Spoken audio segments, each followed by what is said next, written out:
안녕하세요. 서울에서 작은 학원을 운영하고 있는 30대 여성입니다. 입시 전문은 아니라서 학생 수가 많지는 않은데 그래도 입소문이 나서 저 하나 먹고 사는데 크게 문제는 없네요. 친정부모님은 그러지 말고 지금이라도 하고 싶은 공부가 있으면 외국에 나가는 게 어떻겠냐 하시지만 그러고 싶은 마음도 크지 않고요. 아무튼 오늘은 아이들이 학교에서 체험학습을 가는 날이라 학원도 쉬기로 했어요. 그래서 모처럼 시간도 났겠다. 게다가 새해잖아요? 그래서 겸사겸사 지난 일은 털고 간다는 마음으로 제 과거 이야기를 해볼까 합니다. 가벼운 마음으로 들어주세요. 어려서부터 경제적으로 넉넉한 환경에서 자랐지만 제가 대학에 들어가자 친정아버지가 이제 용돈은 스스로 벌었으라 하셨어요. 학비를 비롯해 학업에 필요한 게 있다면 얼마든지 지원해주겠지만 친구들하고 어울린다거나 저를 꾸미는 비용은 직접 벌었으라는 뜻이셨죠. 처음엔 솔직히 청천벽력 같았습니다. 그도 그럴 것이 막 20살 되었지. 원하던 대학에 합격도 했지. 한마디로 친구들하고 어울려서 즐겁게 놀고 싶은 마음뿐이었거든요. 하지만 저희 아버지께선 한다면 하시는 분이고 한번 뱉으신 말은 어떻게든 지키시는 분이세요. 그래서 어쩔 수 없이 바로 아르바이트를 시작했습니다. 다행히 친구의 소개로 바로 과외를 할 수 있었죠. 그런데 그렇게 과외를 해보니까 가르치는 일이 제 적성에 맞더라고요. 그래서 아예 그 길로 진로를 잡고 대학교 2학년 때부터는 학원에서 일을 시작했습니다. 참고로 주변에서는 그럴 것 같으면 차라리 임용고시를 보는 게 어떻냐 하기도 했지만 저는 언젠가 제가 하는 일을 사업화시키고 싶은 욕심도 있었기에 학원으로 노선을 잡았던 거예요. 그런데 어느덧 세월이 흘러 제 나이 33이 되었을 때 소위 사람들이 말하는 현타가 왔습니다. 주변을 둘러보니 어느새들 그렇게 결혼하고 애 낳고 참고로 시집 안 간 친구들도 많았지만 저는 비혼은 생각해 본 적이 없었기 때문에 그런 친구들은 별로 눈에 들어오지 않았네요. 아무튼 그때 친구 중 하나가 자기는 자기 남편을 결혼정보회사를 통해서 만났다며 저도 그런 회사에 한번 등록을 해보면 어떻겠냐대요. 그러면 쓸데없이 시간 낭비는 안 해도 된다면서 말이죠. 그리고 그땐 그 친구가 저를 소개하면 소개비를 받는다는 건 꿈에도 상상을 못했기에 그저 친구가 정말 저를 걱정해서 해주는 말이라고 생각했어요. 그래서 친구만 믿고 친구가 소개하는 회사에 등록했습니다. 그리고 그곳에서 이제는 과거가 되어버렸지만 남편을 만나게 되었지요. 첫 만남에서 제가 10분 일찍 약속 장소에 도착했는데 남편은 저보다 더 일찍 나와 있었어요. 별거 아닌 것 같았지만 기분은 좋대요. 뿐만 아니라 저는 취미로 기타를 치곤 했는데 남편이 기타에 대한 지식이 해박하더라고요. 이때만 하더라도 업체를 통해 남편이 미리 제 취미생활을 알고 나왔을 줄은 꿈에도 생각을 못했어요. 그저 저랑 관심사가 비슷하고 그래서 그쪽으로 아는 게 많은 거라고만 생각한 거죠. 아무튼 덕분에 식사하는 내내 대화가 끊이질 않았으니. 그리고 그날의 호감이 만남으로 이어져 저희는 결혼까지 약속하게 되었습니다. 그런데 결혼식까지 딱 2주를 남겨놓은 시점에서 남편이 미안하다며 충격적인 이야기를 꺼냈어요. 그건 바로 남편이 저와 상의도 없이 주식을 해서 결혼자금으로 준비해놨던 1억을 전부 날렸다는 거였죠. 처음엔 멍했어요. 방금 내가 무슨 이야기를 들은 건가? 현실감이 없었다고 해야 할까요? 제가 도대체 무슨 생각으로 그런 거냐고 화를 냈더니 그래도 자기가 남잔데 반반 결혼은 좀 모양이 빠지는 것 같아서 그랬다는 거예요. 어이도 없고 황당해서 뭐라고 할 말도 마땅히 떠오르지 않을 정도였습니다. 유치하고 단순한 남편의 사고방식에 정말 크게 실망하기도 했고요. 하지만 결론부터 말하자면 파혼은 하지 못했어요. 가족, 친구, 지인들은 물론이고 제 수업을 듣는 학생들까지 모두가 제가 결혼한다고 알고 있는데 어떻게 파혼 이야기를 꺼내야 할지 생각만 해도 눈앞이 캄캄했거든요. 그래서 너무나 한심한 결정이었지만 그냥 안고 가기로 했네요. 사람이 살다 보면 실수도 할 수 있는 거고 범법 행위를 한 것도 아니니 돈이야 다시 벌면 되니까 사람의 됨됨이만 보자, 마음씨만 보자. 나름대로 어떻게든 합리화를 시키면서 저 편한 대로 생각하기로 했던 거였죠. 그래도 그때는 남편이란 인간에 대해서는 나름대로 믿음과 확신은 있었거든요. 적어도 인간 됨됨이는 괜찮은 사람이라고요. 물론 친정부모님은 크게 반대하셨습니다. 요새 이혼하고 잘 사는 사람도 얼마나 많은데 파혼 그까짓 게 대수냐면서 저더러 정신 차리라고요. 그런데 저는 평생 친정부모님께는 자랑스러운 딸이고 싶었고 유치하지만 솔직히 누군가에게는 부러움의 대상이고 싶었어요. 그래서 그런 부모님의 반대를 무릅쓰고 원래대로 결혼을 강행했습니다. 하지만 능력이 없어서 신혼집도 결국엔 친정부모님이 마련해 주셨죠. 돌이켜 생각할 때마다 자랑스러운 딸은커녕 참으로 못난 딸이었네요.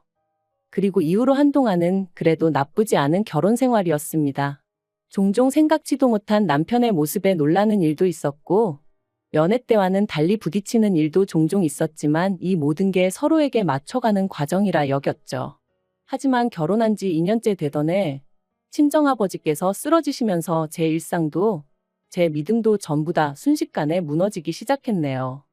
사장실에 쓰러져 있던 친정아버지를 직원이 발견해 병원으로 옮겼고 여러 가지 검사가 이루어졌습니다. 그리고 그 검사 과정에서 쓰러지신 이유는 단순히 과로 때문으로 밝혀졌지만 진짜 문제는 친정아버지가 위암이셨다는 거였죠. 거기다 암의 위치와 상태가 안 좋아서 다른 장기로 전이 가능성이 높으셨기에 흔히들 생각하는 복강경 수술이 아니라 개복 수술로 위절제까지 하셔야 됐고요. 그런데 이런 상황에서 남편이 보여준 반응은 황당하기 짝이 없었어요. 기껏 한다는 소리가 오해하지 말라면서 그럼 자기 부모님이 투자하신 5천만 원은 어떻게 되는 거냐고 물었으니까요. 남편과 결혼할 때부터 시부모님께서 저희 친정부모님이 하시는 사업에 투자를 하고 싶다며 큰 관심을 보이셨습니다.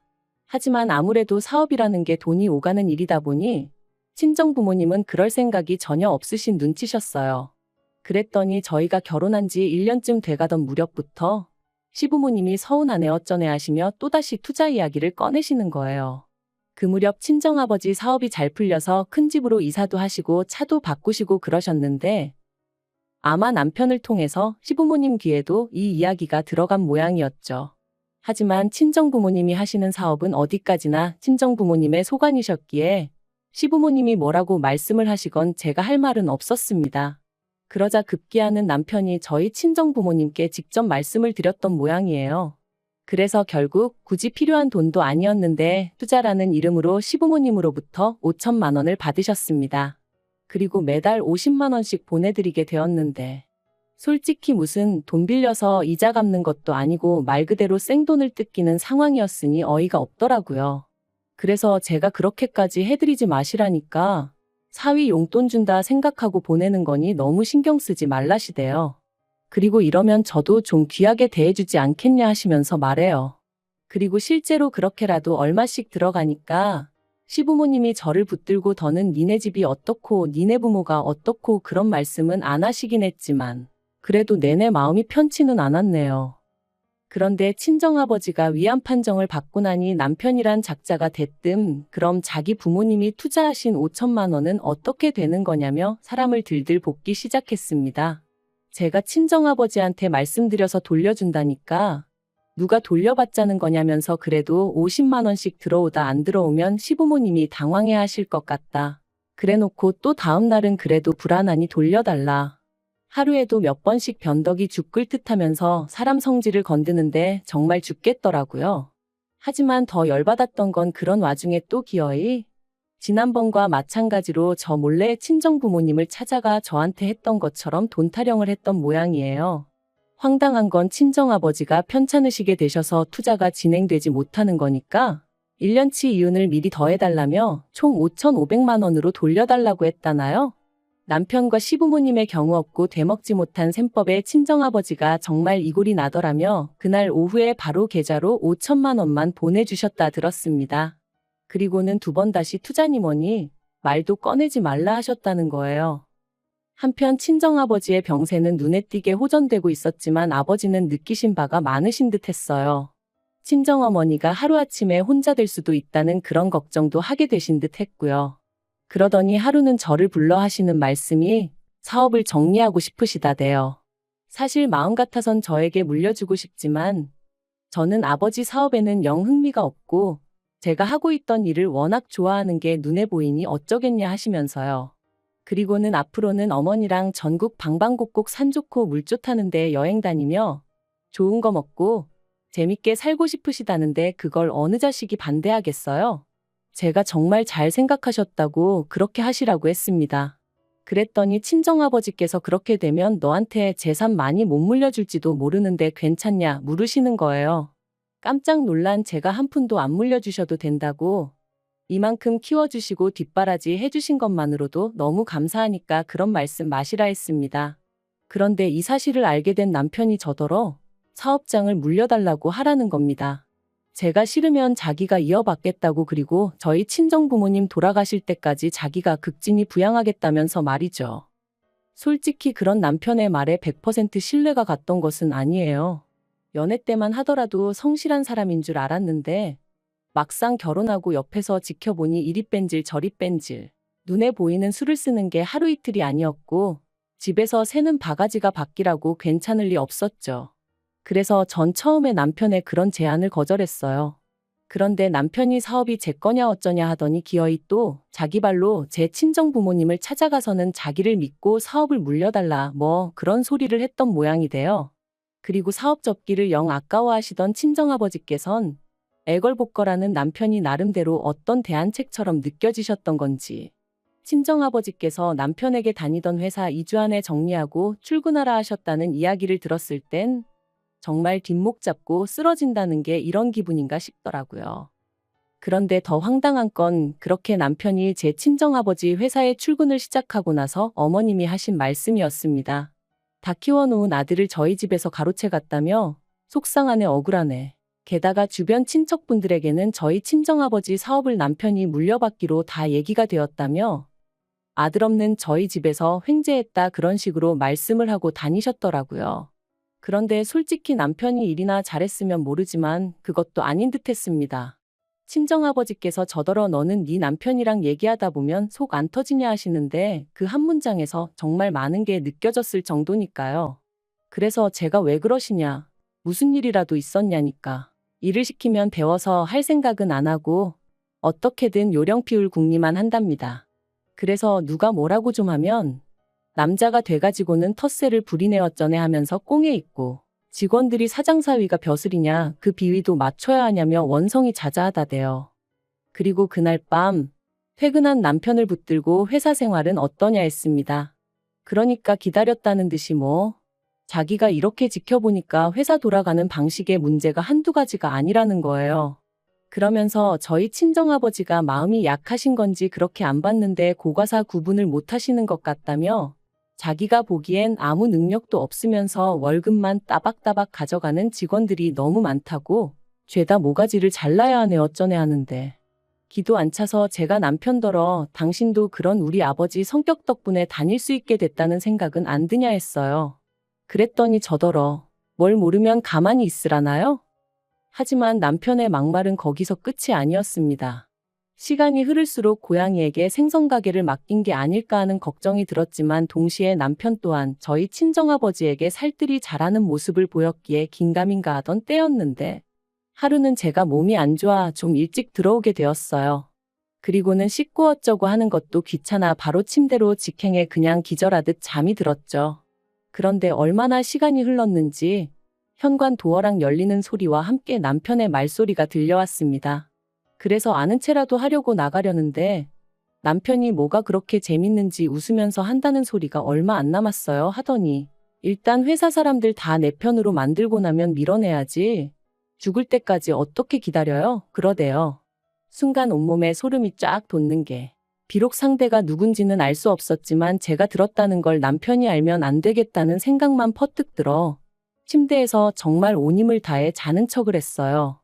그리고 계속해서 두런두런 말소리가 이어지다 전화가 끊어지더니 이내 안방문이 열렸고 거의 동시에 남편이 아씨 하면서 저를 발견한 듯 했습니다. 저는 그제서야 자다 깬 것처럼 남편을 향해 이제 왔냐 했고요. 티를 안 낸다고 안 내긴 했지만 정말 심장은 터질 것 같았어요. 남편은 뭔가 꺼름직한 표정으로 절 보더니 아니다 하고는 곧장 씻으러 갔고 저는 무슨 스파이라도 된 것 마냥 남편의 핸드폰을 뒤지기 시작했습니다. 그런데 소름 끼치게도 남편의 통화 상대는 어머님이셨어요. 하지만 남편이 언제 화장실에서 나올지 모른다는 생각에 통화 내용은 일단 제 핸드폰으로만 보내놓고 다시 침대에 누워 자는 척을 했죠.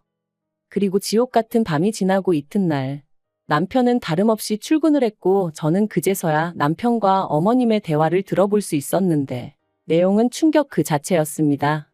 어머님은 남편에게 저희 집에서 아주 당신 아들을 머슴 부리듯 한다며 재수없어 죽겠다 난리셨고 그런 어머님께 남편이 한다는 말은 적당히 저희 친정아버지 비위 맞춰드려 환심을 사고 이후로 아버지를 몰아내서 회사를 차지하겠다. 그러면 그때부턴 어머님한테 한 달에 100만 원이 뭐냐 200, 300도 드릴 수 있다.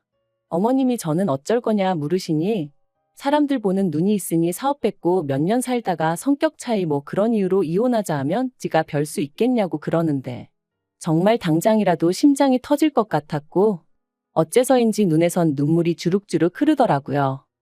그리고 무려 이틀 동안 저는 남편의 가증스러운 면상을 보면서 이 일을 어찌할지 고민에 고민을 거듭했습니다.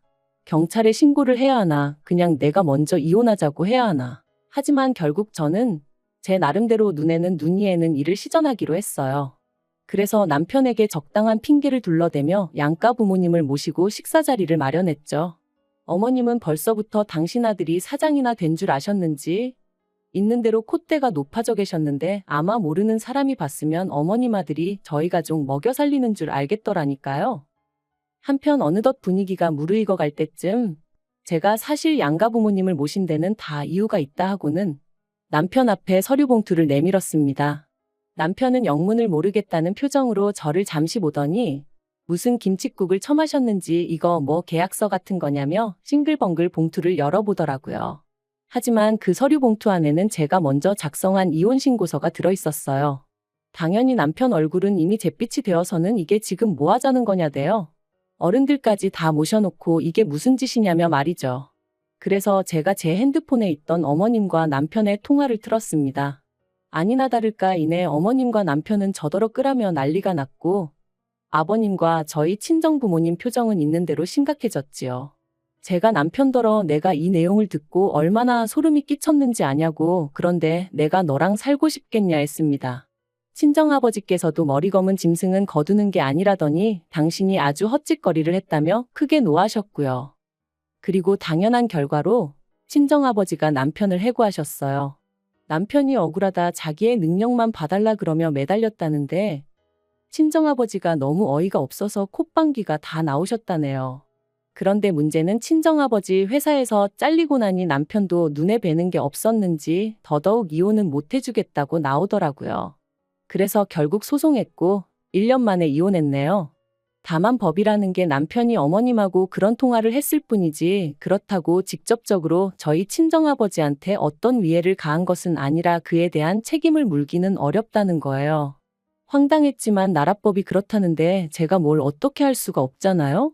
그래도 소송 자체는 제가 승소하여 이혼하게 되었으니 그걸로 만족하는 수밖에 없었네요. 그런데 그렇게 이혼하고 나서 반년쯤 지났을 땐가 남편에게 연락이 왔어요. 어이없게도 한다는 소리가 이제 이혼해서 완전히 남남이니까 자기가 다시 저희 친정아버지 회사에 이력서를 넣겠다는 거예요.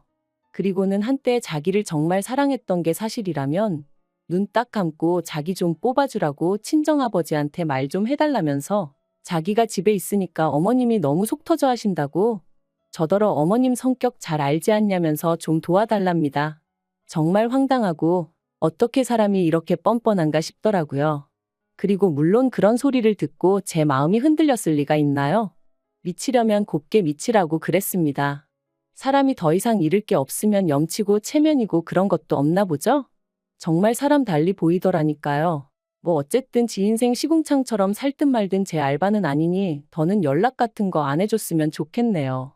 당분간은 뭐가 됐건 간에 저 스스로 제 자신을 돌보며 지낼 생각입니다. 사람 보는 눈도 좀 기르고요. 그리고 그렇게 건강히 지내다 보면 또 어떤 식으로든 행복이 찾아와 주겠죠?